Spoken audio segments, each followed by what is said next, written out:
தம்பி வணக்கம் தம்பி. நம்ம பைக்கா பைக்கு ஒரு 100 ரூபா கொடுத்து டோக்கன் வாங்கிட்டு. ஆர்னி என்னடா டோக்கன் ஆர்னி ஊர்னிங்கிறாரு தம்பி. நீங்க மாநகராட்சியில சைக்கிள் சட்டை குத்தி கட்டுறீங்க, நான் மதுரை மாநகராட்சியை குத்தி கட்டுறீங்க. அதனால இந்த ஊர்ல எங்க வண்டி பாட்டலாம் அண்ணன் டோக்கன் போடுவாரு. சைக்கிளுக்கு 50 ரூபா, பைக்கு 100 ரூபா, காருக்கு 300 ரூபா, லாரிக்கு 500 ரூபா, ரயிலுக்கு 1000 ரூபா, பிளேட்டுக்கு 5000 ரூபா. சொல்லிக்கிட்டு இருக்கேன் போயிட்டு அப்படி டோக்கனை போடியா. போட்டா என்ன அடிக்கிற மாதிரி ஓங்குற? அடிச்சிருவேண்டா. 1000 போடல.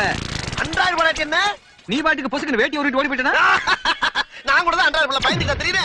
நீ ஒரு மானங்கட்ட ஈத்தற போட்டா என்ன போலன்னா என்ன? நான் மான உள்ளவன்டா. இங்க வர அண்ணனுக்கு மானம் இருக்காடா. அப்ப நமக்கு லாபம்டா. அப்ப மரியாதை 100 ரூபாய் கொடு. ஏய் தர முடியாது போடா. 100 ரூபாய் தரேன். பெட்டி விடு. நீ மானம் உள்ளவே நான் மானம் இல்லாதவன். குடுக்காத. டேய் பெட்டி விடு. ஒரு மட்டப்பைய உங்கிட்ட போய் போடா சுத்தி விட்டாலும் சூட்டா இருக்கும்னா சுருட்டு. வேட்டி ஓடிட்டு